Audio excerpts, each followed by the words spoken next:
Hello everyone and welcome to this CanFASD video. In this video, we'll hear from experienced professionals who have successfully led FASD Month initiatives across Canada. We'll share practical advice, creative ideas, and valuable resources to help you make an impact in your own community. My name is Fiona and I'm the Communications Coordinator with the Canada FASD Research Network. Today, I will speak to you about the useful FASD Month resources that CanFASD have available to support you and your communities in your planning for this year's FASD Month. Later in the video, you will also hear from Shanna Moore and Madsen North about their experiences celebrating FASD Month in Saskatchewan and Alberta.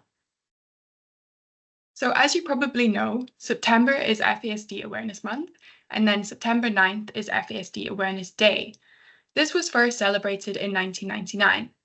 FASD Day is devoted to raising awareness of fetal alcohol spectrum disorder and also to improve the prevention of alcohol use during pregnancy and also improve the diagnosis and support for individuals with FASD. So September is just a few months away, so it's important to start planning for it and to make it as impactful as possible. So because of all the misinformation that is out there about FASD, it's important to use awareness best practices when we work towards challenging these perspectives. So when preparing for FASD Month, we need to use evidence-based information, consistent messaging, non-stigmatizing languages, incorporate the voices of those with living experience, and take a strengths-based approach. At CanFASD, we know that creating a campaign is time-consuming and resource-intensive. So this year, we are taking the lead on drafting the messaging and graphics for FASD Awareness Month, so you can build on these resources in your own communities. Our past, current, and future themes for FASD Awareness Month are grounded in research, and this includes the CanFASD Common Messaging Guidelines. We have also been guided by the Seeing the Spectrum report. The Frameworks Institute did a study in 2017 that mapped the gaps between experts and public understanding of FASD.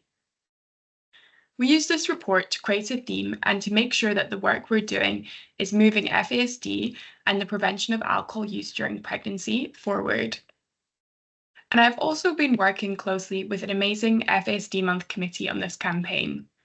The committee includes CanFASD staff, people with living experience of FASD, and then also representatives from research, service providers, prevention, a northern representative, and also a policy representative.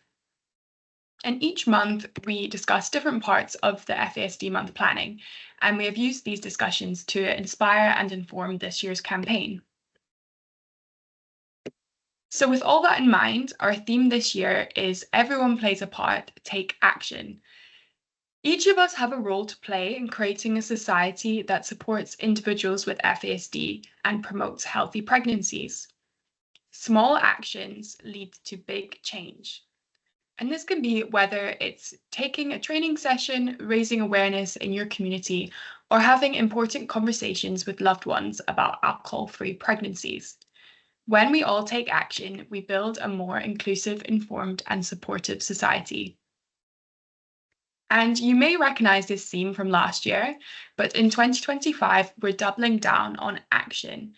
So we added in the phrase take action so we can inspire people to take real, meaningful steps towards progress.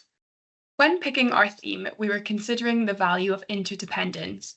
So this is the notion that all Canadians have an interest in addressing FASD because what impacts one person impacts all of us.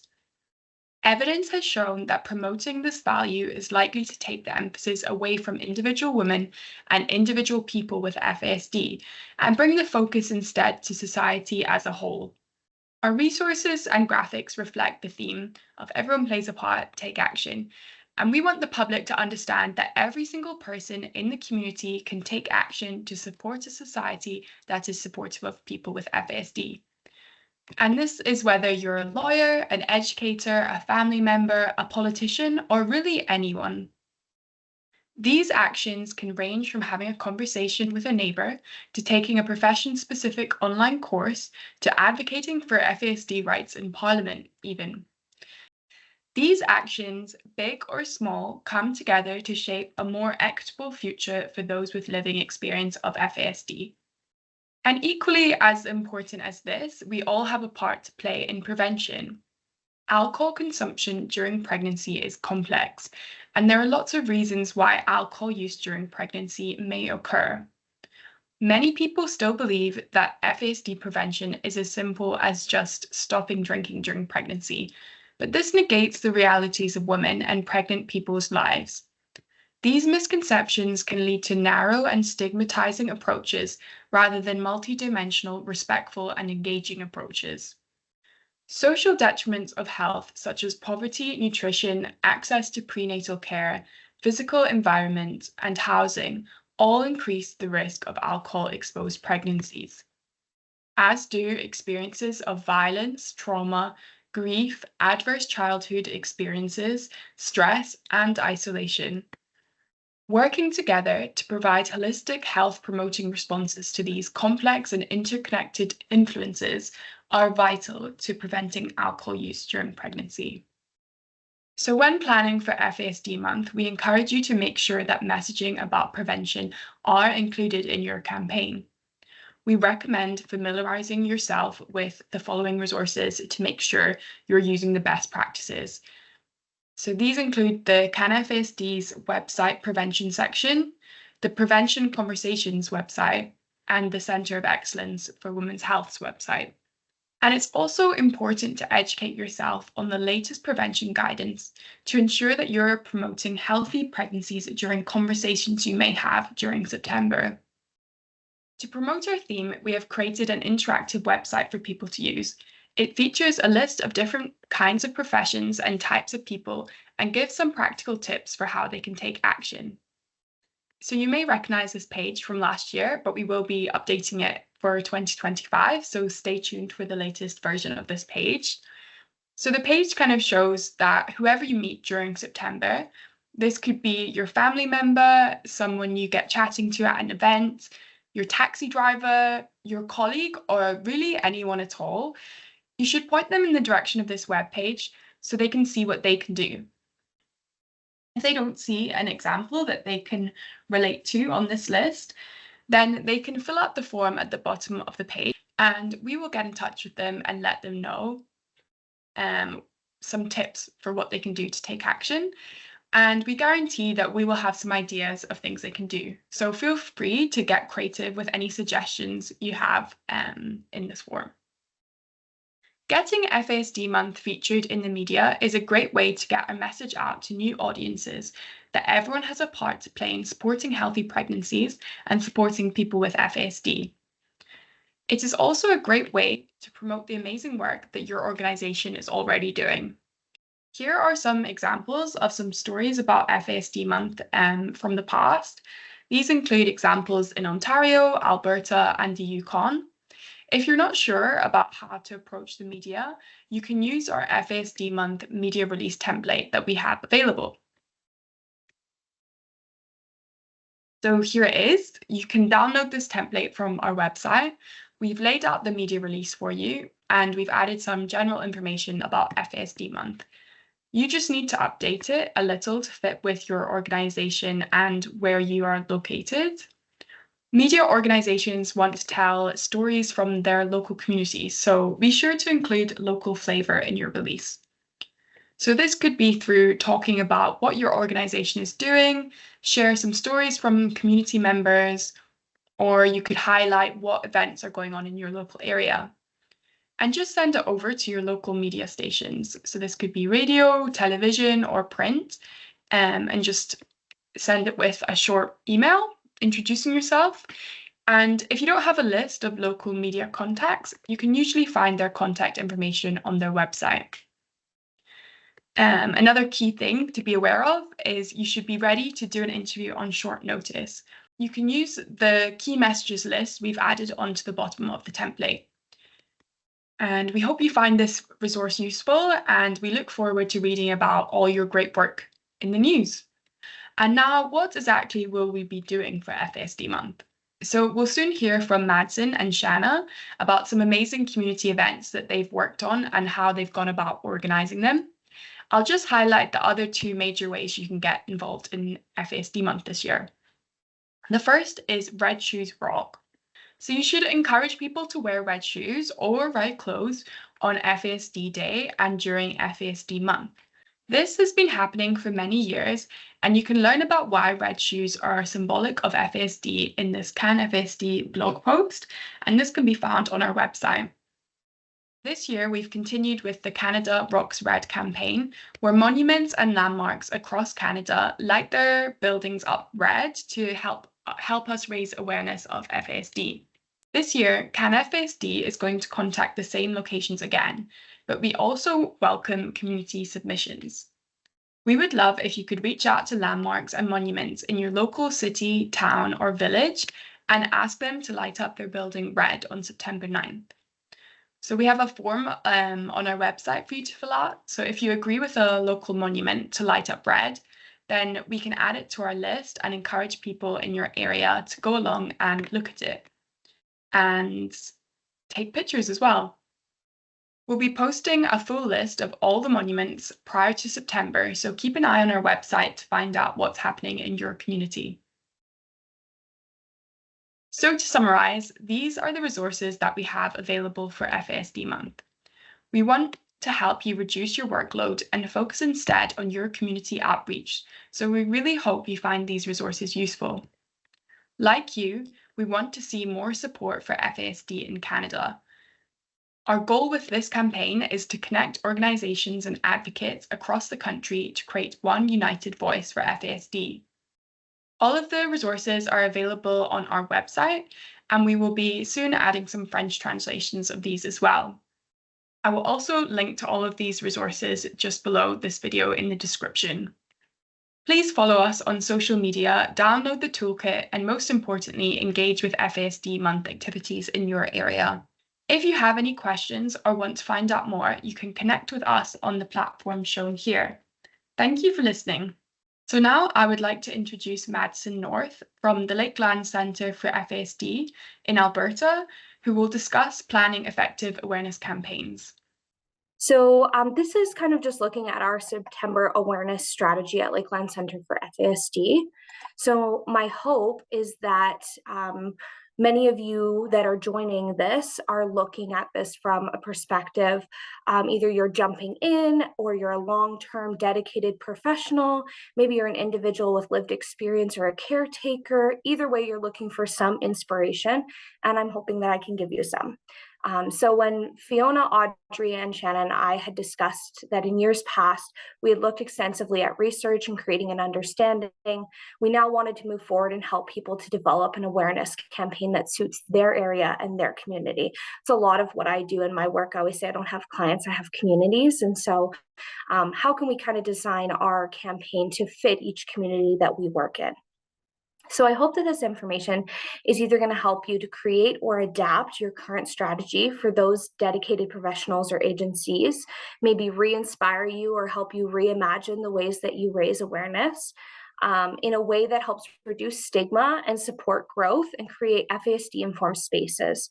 Lastly, I really hope that it lends you to think outside the box, looking at what you could do differently, what do you do well, how can you create that engagement with community stakeholders, and how do you help communities lead in their events. So at Lakeland Center for FASD, we look kind of at three key areas for our awareness. Our mocktail challenge has become an intricate part of our awareness and has been a long-standing event that's well known to lots of key stakeholders in our communities.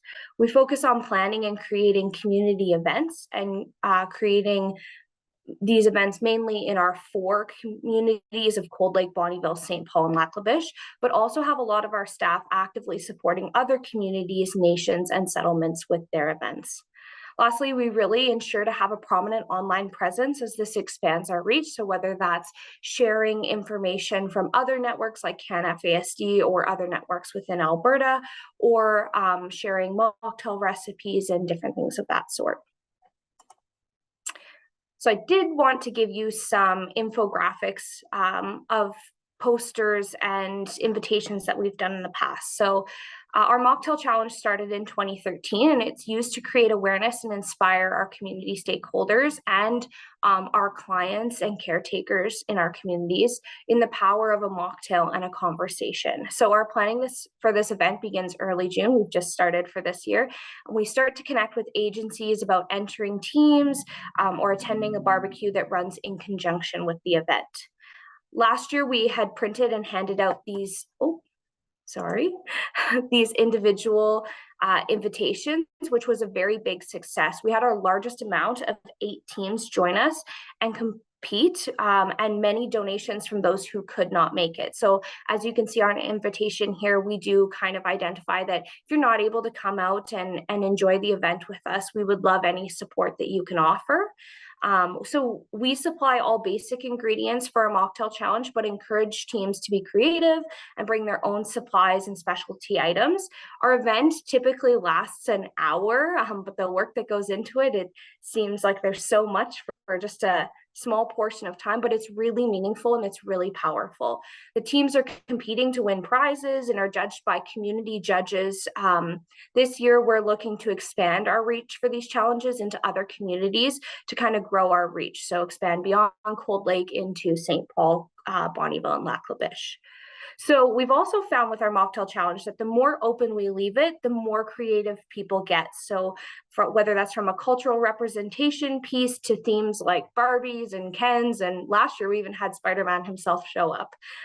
So we also had RCMP and Victim Services show up and create that positive community connection in Breaking Bad costumes. But the creativity really doesn't stop with the teams. We also had cotton candy mocktails and blue cotton coconut blended mocktails and so much more. So it's really nice to see our community stakeholders come out and really take part. They get to see the work that we do, enjoy the work that we do, and have a little bit of fun in the mix.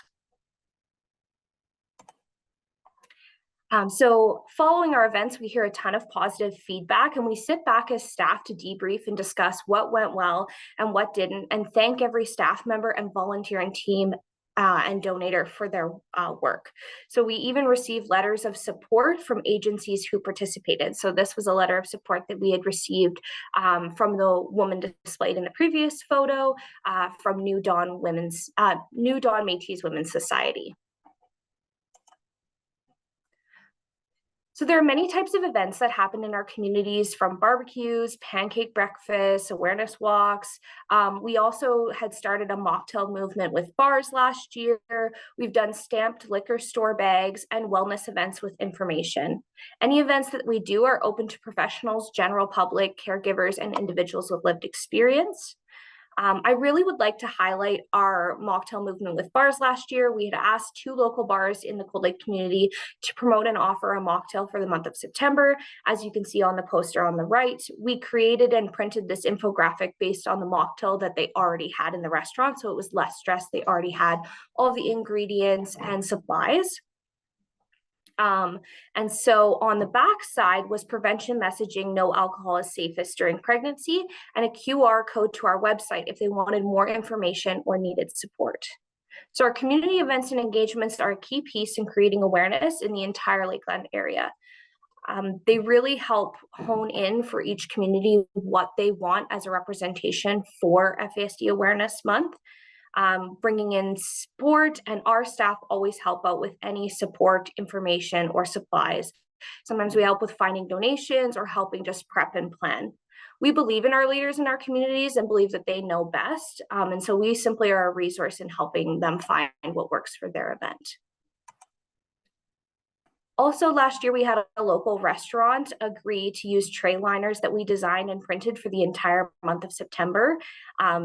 They technically went out of their way to help us out with this, so I'm not supposed to say who it was, but Schman W. So this poster really helped because we printed, I think, up to 700, and all of those went out on their trays throughout the month of September. We're looking at kind of adapting this year and hoping that we can get even more out, maybe a different design, maybe getting people to help us create the design this year.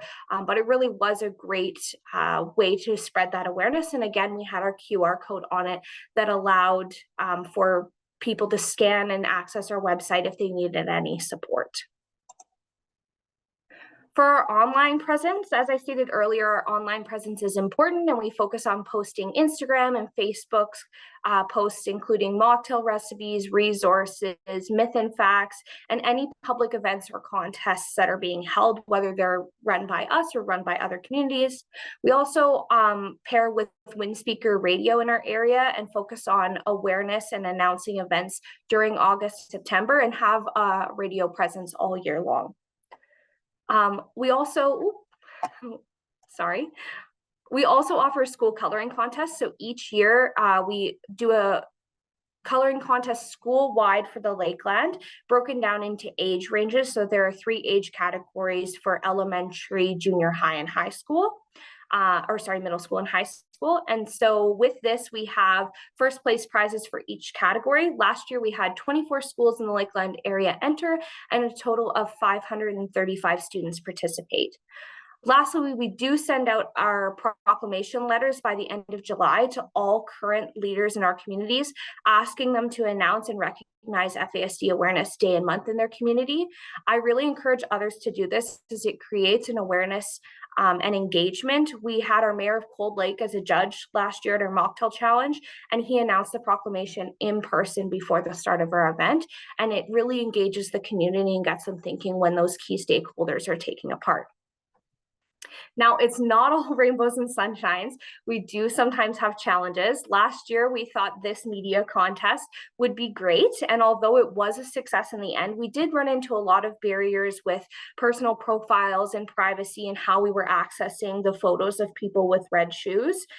So sometimes you hit bumps, but don't let them stop you, whether it's weather, lack of funds, or technology. There's always a way to make even the smallest celebrations more meaningful and successful. Lastly, a thank you goes a long way. We do many thank you and recognition posts, whether that's on our Facebook or our Instagram, radio ads, and much more to show that we appreciate everyone, big and small, that came to the event and helped out or donated. This keeps us accountable and really keeps the community wanting to participate. Lastly, you've got this. I know that a lot of time and effort and resources go into preparing for FASD Awareness Month and FASD Awareness Day. But remember that there's also a ton of resources and guides to help you, like all the ones that Fiona just showed at CanFASD, the Center of Excellence for Women's Health, and really any FASD network in your area is willing to help.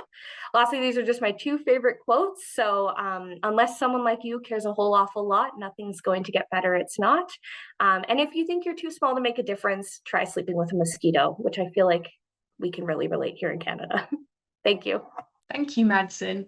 And now I'm going to pass it over to Shanna Moore from the FASD Network of Saskatchewan, who will speak about organising engaging community events. I'll share a little bit about what we do in Saskatchewan. It's very similar in a sense to lots of different places. So I have a small PowerPoint that I'll share real quick, but just to highlight some of the stuff that we have done here.